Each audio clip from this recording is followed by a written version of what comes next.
Hello and welcome back to TechnoArc. In today's video, we will dive into the basics of UDPCR content. Specifically, we will be discussing on point 2.2, procedure for obtaining development permission or building permission or a commencement certificate, which we will cover in part 1. Now, understanding this is crucial for anyone involved in architectural design, construction and development. So let's get started. 2.2 Procedure for obtaining development permission or building permission or commencement certificate. So first point is notice or application. Every person who intends to carry out development or redevelopment, erect or re-erect or make alterations in any place in a building or demolish any building shall give notice or application in writing through registered architect, town planner or licensed engineer or supervisor to the authority of his said intention in the prescribed form, that is Appendix A1 or A2. It will be mandatory to submit complete information in the form accompanied with Appendix A1 and A2. Such notice shall be accompanied by the payment receipt of the required scrutiny fee and any other fee or charges prescribed by the authority from time to time and the plans and statements in the sufficient copies. Refer regulation number 2.2.2. And as per the requirements under regulation number 2.2.2 to 2.2.90, one set of the plan shall be retained in the office of the authority for record after the issue of permission or refusal. The plans may be submitted in electronic form as may be specified by the authority from time to time. The authority may set a date after which all the submissions, approvals and communication in regard to development permission shall be online. आपण ह्याला सोप्या भाषेत समजून घेऊया. Point होता पहिला, notice आणि अर्ज. समजा तुम्हाला एक नवीन इमारत बांधायची आहे किंवा एखाद्या जुन्या इमारतीचे पूर्ण विकासन म्हणजेच रिडेव्हलपमेंट करायचे आहे. तसेच जर तुम्हाला एखाद्या इमारती बदल म्हणजेच अल्टरेशन करायचे असेल किंवा ती इमारत पाडायची असेल तर तुम्हाला सर्वप्रथम प्राधिकरणालाच म्हणजेच अथॉरिटीला कळवावे लागणार. त्यासाठी ह्या गोष्टी नक्की लक्षात ठेवा. अर्ज हा अपेंडिक्स A1 किंवा A2 च्या स्वरूपात असायला हवा. अर्जासोबत अपेंडिक्स A1 आणि A2 नुसार संपूर्ण माहिती द्यावी लागेल. अर्जासोबत स्क्रुटिनी फी आणि इतर शुल्काची पावती म्हणजेच पेमेंट रिसिप्ट जोडावे लागतील. आवश्यक त्या सर्व नकाशे म्हणजेच प्लॅन्स आणि लेखित माहिती म्हणजे स्टेटमेंट्सचा पुरवठा करावा लागेल. उदाहरणार्थ म्हटलं तर तुम्हाला तुमच्या घराचा एक फ्लोर वाढवायचा आहे म्हणजेच तुम्ही एक मजला अजून बांधणार आहात. त्यासाठी तुम्हाला रजिस्टर्ड आर्किटेक्टकडून नकाशे म्हणजेच प्लॅन तयार करून अर्ज आणि सर्व कागदपत्रे प्राधिकरणाकडे द्यावे लागतील. काही महत्त्वाच्या गोष्टी. एक सेट नकाशे प्राधिकरणाच्या कार्यालयात रेकॉर्डसाठी ठेवले जाते. काही वेळा हे सर्व कागदपत्रे आणि अर्ज इलेक्ट्रॉनिक फॉर्ममध्ये देता येतात म्हणजेच ऑनलाईन प्रक्रियाद्वारे. भविष्यात प्राधिकरण हे पूर्ण प्रोसेस फक्त ऑनलाईन स्वरूपात करेल. पॉइंट 2 इन्फॉर्मेशन अकम्पॅनिंग नोटीस और application. The notice or application shall be accompanied with the ownership title, key location plan, site plan, subdivision layout plan, building plan, plans for services, specifications and certificate of supervision, etc. as prescribed in these regulations. Ordinarily, 4 copies of plans and statements shall be made available along with the notice. However, the number of such copies required shall be as decided by the authority. जेव्हा आपण development permission, building permission और commencement सर्टिफिकेटसाठी अर्ज करतो तेव्हा त्या अर्जासोबत काही महत्त्वाचे कागदपत्र द्यावे लागतात. पहिला, ओनरशिप टायटल, मालकी हक्काचे दस्तावेज म्हणजेच जमीन किंवा इमारतीच्या मालकीचे पुरावा, उदाहरणार्थ 7/12, फेराफेरपत्र, खरेदी खत इत्यादी. दुसरं, की प्लॅन और लोकेशन प्लॅन म्हणजेच लोकेशन प्लॅन. हा नकाशा दर्शवतो की प्रकल्प कोणत्या जागी आहे, उदाहरणार्थ शहराच्या कोणत्या भागात आहे, जवळपास कोणते मुख्य रस्त्यांशी जोडले आहेत.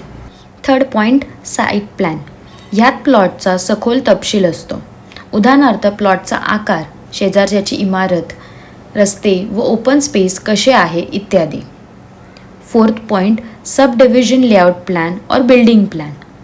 जर मोठ्या जागेचे छोटे प्लॉट्समध्ये विभाजन होत असेल तर सब डिव्हिजन लेआउट प्लॅन आवश्यक असतो. बांधकामासाठी इमारतीची पूर्ण बिल्डिंग प्लॅन लागतो, जसे की फ्लोर प्लॅन, कट सेक्शन इत्यादी. 5. Services plan. पाणी पुरवठा, ड्रेनेज, वीज पुरवठा आणि फायर सेफ्टी सारख्या सेवांचे नियोजन दाखवले जाते. उदाहरणार्थ, पाणी पुरवठा टाक्या कुठे असतील, ड्रेनेज सोय कशी असेल. 6. Point specifications. बांधकामासाठी वापरण्यात येणारी सामग्री म्हणजेच मटेरियल व गुणवत्ता तपशीलवर माहिती दिली जाते.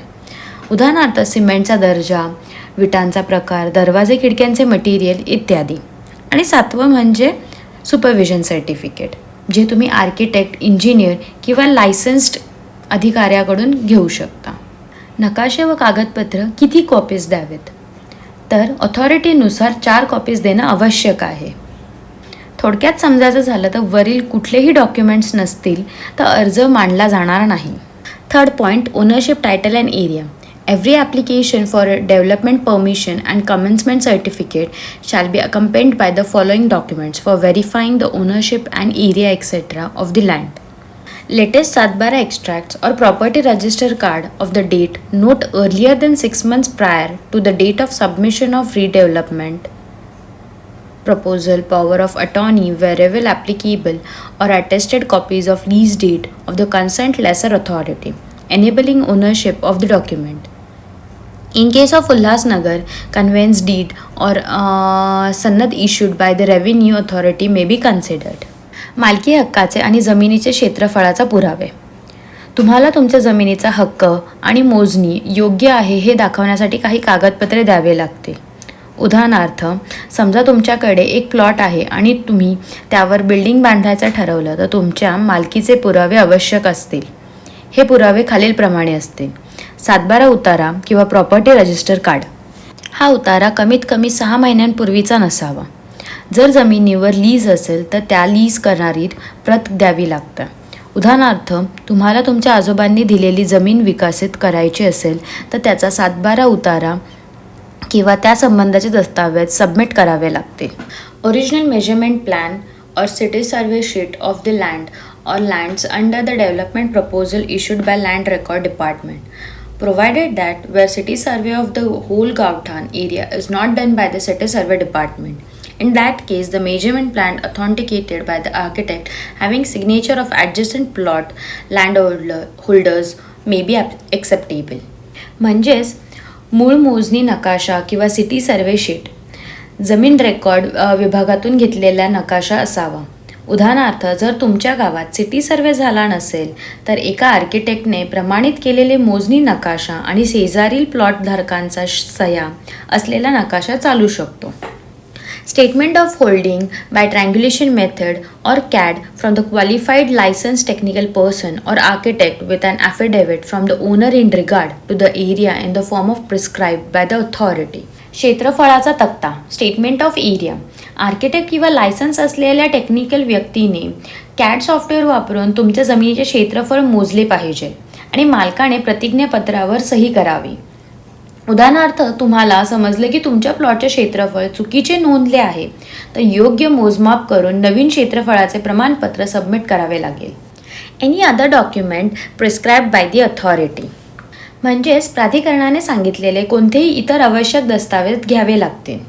In case of revised permission, wherever third-party interest is created by way of registered agreement to sale or lease, etc., of the apartment, consent of such interested party or person as specified under RERA Act shall be submitted.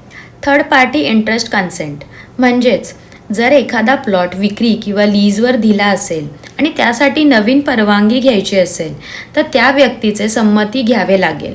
उदाहरणार्थ, जर तुम्ही आधीच काही plots book करून विकले असतील आणि नंतर डिझाईन बदलायचं ठरवलं तर जुन्या खरेदीदारांचे संमती लागेल. A self attested copy of subdivision amalgamation layout of land approved by the concerned authority if any. म्हणजेच जर जमिनीचे विभाजन किंवा एकत्रीकरण केले असेल तर संबंधित अधिकाऱ्यांचे मंजूर केलेल्या नकाशाची प्रत घ्यावी लागेल. In the case of land leased by the government or local authorities, no objection certificate of government or such authorities shall be obtained if there is deviation from lease conditions and shall be attached to the application of development permission in respect of such land. Such no objection certificate shall also be necessary where development proposal proposes to utilize FSI more than the mentioned in the lease deed. म्हणजेच government NOC जर जमीन सरकार किंवा स्थानिक संस्थेकडून लीजवर घेतली असेल आणि त्यावर काही अटी असतील तर त्यासाठी त्यांची परवानगी म्हणजेच NOC घ्यावी लागेल. उदाहरणार्थ जर तुम्हाला एक सरकारी भूखंडावर जास्त FSI वापरायचा असेल तर त्यासाठी सरकारकडून NOC घ्यावी लागेल.